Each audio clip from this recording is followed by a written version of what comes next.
입니다. 여러분들을 주의 생명의 말씀으로 인도합니다. 오늘 말씀 가운데 13절입니다. 따라서 하십니다. 예수님께서 진실로 나에게 이르노니 온 천하에 어디서든지 이 복음이 전파되는 곳에서는 이 여인이 행한 일도 말하고 그를 기억하라. 오늘 주님이 하신 말씀입니다. 진실로 말씀하셨습니다. 일단 주님의 말씀에 진심과 무게가 담겨 있는 말씀입니다. 그리고 온 천하에 어디서든지 이 복음이 전파되는 곳마다 하나님께서는 우리 영열교회를 사랑하셔서 여기에도 주의 말씀이 전파되게 하셨습니다. 그리고 그녀가 하는 일을 뭐해라? 말해라. 그리고 그를 뭐해라? 기억하라 라고 주께서 말씀하셨습니다. 그래서 예수님의 제자들은 사복음서에 오늘 본문을 다 기록하고 있습니다. 한번 보시죠. 사복음서 기록된 이 여인이 행한 행적이 이렇게 되어 있습니다. 이번 한 주 동안에 집에서 주님이 하신 말씀이니까 여러분 찬찬히 한번 읽어보시고 또 다음 주에 또 더 큰 은혜를 누리시기를 부탁을 드립니다. 주님이 온 천하에 복음이 전파되는 곳마다 이 복음을 전하라 하셨기에 매 시대마다 주의 종들, 목회자들의 책임과 사명이 있다면 이 복음을 반드시 전해야 할 책임이 있습니다. 그래서 신앙생활을 어느 정도 하신 분들은 오늘 본문을 아마 어느 정도 몇 번 정도는 들어보셨을 거예요. 저도 한 시대를 목회하면서 특별히 저는 강의 설교를 하니까 말씀의 순수 따라 주의 말씀을 전하면서 오늘 순수에 오늘 이 말씀을 여러분들에게 전할 책임이 있습니다. 근데 문제는 전하되 제대로 잘 전하는 것이 또 다른 사명이고 책임입니다. 그리고 제가 오늘 주님이 하신 말씀 그 의도대로 여러분들에게 잘 전하고 기도하고 전할 때에 여러분들 그 말씀을 잘 듣고 이를 뭐해라? 기억하라 라고 하신 것은 단순히 그녀를 영웅시하라는 말씀이 아니라 매 시대마다 이 마리아의 믿음을 본받아서 마리아와 같은 그 신앙을 지키기를 요청하시는 주님의 말씀으로 받으시기를 주의 이름으로 축복합니다. 실제로 복음이 전파되는 곳마다 신실하게 주님을 믿고 따르고자 하는 마리아와 같은 성도들이 많이 있습니다. 마리아는 그때만 있는 게 아니라 매 시대마다 주님을 사랑하고 또 신실하게 믿는 자들은 마리아와 같은 신앙을 가지길 원하는데요. 결론적으로 말씀드리면 오늘 이 시대의 여러분들이 신앙 영맥을 이어가시는 마리아와 같은 신앙이 되시기를 주의 이름으로 기도하고 축복합니다. 자, 흥미로운 것은 오늘 본문 말씀을 그림 언어를 통해서 복음을 전하고자 하는 한 화가가 있었는데요. 그 화가는 바로 17세기에 바로코의 미술을 이끌어갔던 거장 파울로 루벤스라고 하는 화가입니다. 하나님께 이 그림의 은사를 받은 이 루벤스가 아마 오늘 말씀을 통해서 이 복음을 전하고 싶었던 것 같아요. 그래서 그는 이 그림을 본문에 있는 사복음서를 종합적으로 이렇게 수없이 읽었다고 이야기합니다.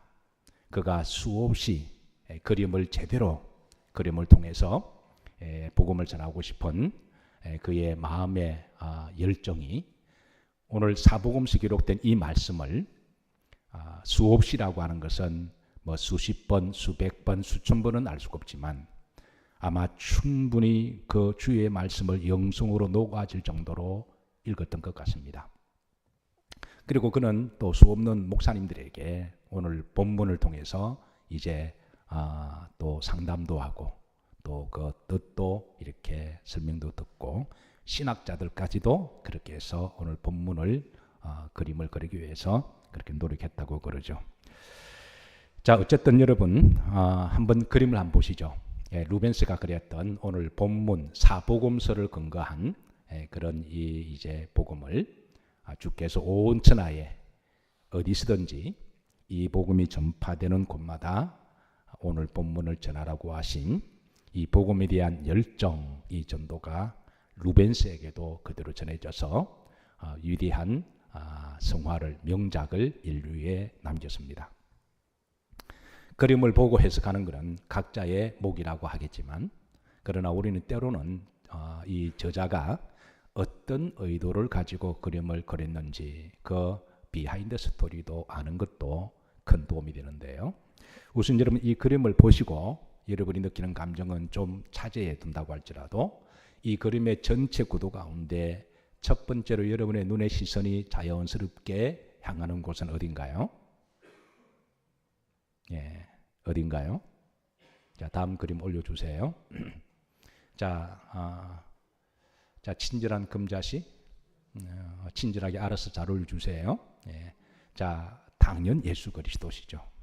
예, 루벤스가 이 그림 가운데 우리의 시선을 향해야 될 곳, 우리가 항상 바라봐야 할 분, 항상 우리가 영광과 찬양을 올려드리실 분은 예수 그리스도십니다.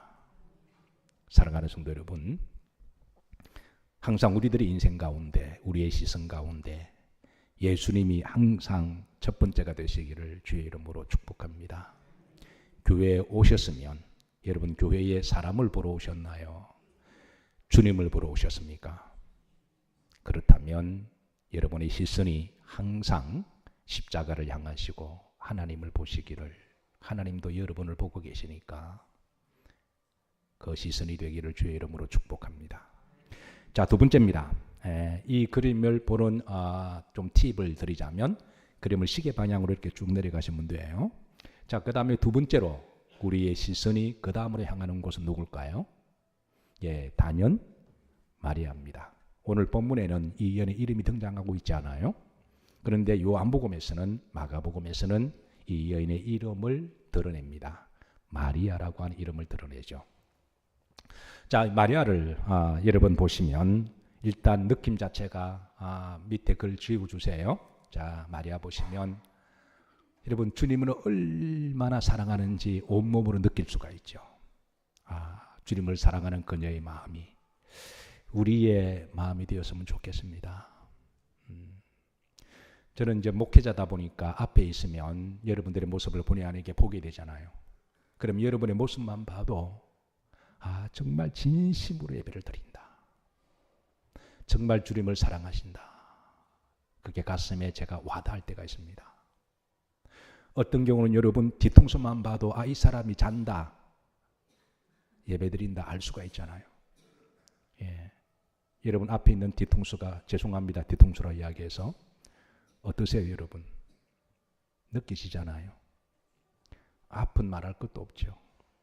그러니까 항상 나와 하나님과 1:1 관계성 속에서 우리가 예배드리고 기도하고 그렇게 살았으면 좋겠습니다. 마리아가 이거 겸손을 넘어서 이거는 온몸으로 주님을 사랑하는 이 모습을 오늘 본문에 그대로 그려주고 있고, 우리도 그렇게 주님을 살아ges으면 좋겠다 그렇게 생각합니다. 자, 세 번째입니다. 자, 그리고 나서 이제 그 시선이 왼쪽의 시계 방향으로 있는 또 다른 한 사람이 나오죠. 이 사람이 누굴까요? 복장은 아주 이렇게 화려합니다. 신분이 높은 것 같아요. 위풍당당합니다. 이 사람이 누굴까요? 자, 이 사람은 바로 시몬입니다. 시몬, 오늘 이 잔치를 배설했던 사람. 이 사람에 대해서 이제 마태복음 26장 6절에 이 사람의 이 아이덴티티에 대해서 먼저 이렇게 소개합니다. 한번 합독하실까요? 예수님께서 베다니 나병 환자 시몬의 집에 계실 때에 그랬습니다. 자, 마가복음 14장 3절에서는 베다니 나병 환자 시몬의 집에서 식사하실 때에, 그러니까 시몬이 잔치를 배설하고 주님을 초대한 거죠. 그리고 뿐만 아니라 많은 사람들을 초대했습니다. 자, 두 번째 이 사람의 정체성은 누가복음 7장 36절을 보시면 바리새인이라고 소개를 해요. 바리새인. 그래서 그가 입고 있는 옷도 바리새인의 종교적인 옷을 입고 있습니다. 예수님 당시 바리새인은 그 신분이 사회적으로 종교적으로 굉장히 높은 위치에 있는 사람입니다. 위풍당당한 모습을 보시죠. 그런데 한 가지 여기에 궁금한 게 있습니다. 그가 나병 환자였다 그랬습니다. 요즘으로 말하면 문둥병에 걸린 거죠. 옛날에는 문둥병은 불치병이었습니다. 사회로부터 격리되는 그런 수치스러운 병으로 그렇게 여기던 때였습니다. 그가 나병 환자였다가 치유를 받고 바리새인이 되었을까요? 아니면 바리새인으로 살다가 처음에는 건강하게 위풍당당하게 남 부를 것도 없고 아실 것도 없이 그렇게 잘 나가는 인생을 살다가 나중에 나병에 걸렸을까요? 구원과는 관계없지만 때로는 궁금하기도 해요. 자, 첫 번째다. 그런 나병이었다가 치유를 받고 바리새인이 되었다. 아니면 바리새인이었다가 나병에 걸려서 치유를 받았다. 자, 1번일까요? 2번일까요? 예, 맞습니다. 2번입니다. 왜냐하면 나병 환자는 바리새인이 될 수가 없어요. 그래서 그는 한때 바리새인이었습니다. 위풍당당했고 사회적 신분도 높았고 건강했고 아실 것도 없고 부유한 삶을 살았던 사람이죠. 그런데 어느 시점에 언젠지는 알지 못하지만 이 사람이 갑작스럽게 나병에 전염이 됐던 것 같아요. 그래서 그는 갑작스럽게 이런 정말 불치의 병에 걸려서 격려되어서 그렇게 살아가다가 예수님을 만나서 고침을 받고 그래서 다시 바리새인 신분으로 돌아와서 그래서 주님을 초대하고 오늘 이 풍당당한 모습으로 이렇게 주님 앞에 잔치를 배설하고 있습니다. 우리 인생도 여러분 그렇지 않을까요? 한때 위풍당당한 적도 있고 건강하기도 하고 그리고 잘 나가기도 하고 아쉬울 것도 없고 부족한 것도 없이 그런데 인생이라고 하는 게 참으로 묘하게 어느 날 갑자기 그렇게 우리가 예상치 못한 일을 만나기도 하는 게 바로 인생이죠. 사랑하는 성도 여러분, 우리가 그렇게 살아가다가 혹시 그런 일을 만나면 다시 한번 믿음의 주 온전케 하시는 주님을 붙드시기를 주의 이름으로 축복합니다. 자, 네 번째입니다. 시몬의 옆에 또 한 사람이 있습니다. 자, 이 사람을 좀 자세히 보시죠. 자, 이 사람 누굴까요? 흥미로운 건 이 사람이 뭘 끼고 있나요? 안경을 끼고 있습니다. 이 사람은 누굴까요? 잘 아시겠지만 안경 역사는 그리 오래되지 않았습니다. 13세기쯤 안경 역사가 시작되니까. 그러니까 2000년 전에 예수님 시대는 안경이 있었을까요? 없었을까요? 안경 없었죠. 그런데 루벤스는 이 성화의 그림의 말씀을 통해서 안경 낀 사람을 집어넣음으로 이 사람이 지금 사건을 유심히 관찰하고 있습니다. 지금 어떤 상황인지, 지금 주님이 무슨 말씀을 하시는지, 마리아가 어떤 행동을 하는지, 지금 상황이 어떻게 돌아가는지, 이 사람은 성경의 스토리를 2000년 전에 오래된 고전의 이야기로 여기지 아니하고 자신이 그 속에 들어가서 그 무대 속에 안에서 지금 함께 여기에 지금 그 자리에 있음을 드러냅니다. 이 사람이 누굴까요? 바로 루벤스입니다. 루벤스는 이 성경은 나와 무관한 옛날의 이야기로 끝나는 게 아니라 실존의 이야기로 내가 만약에 그 자리에 있었다면 그리고 매 시대마다 이런 비슷한 상황이 연출이 될 텐데 그럴 때 나의 위치는 어떻게 해야 될 것인가?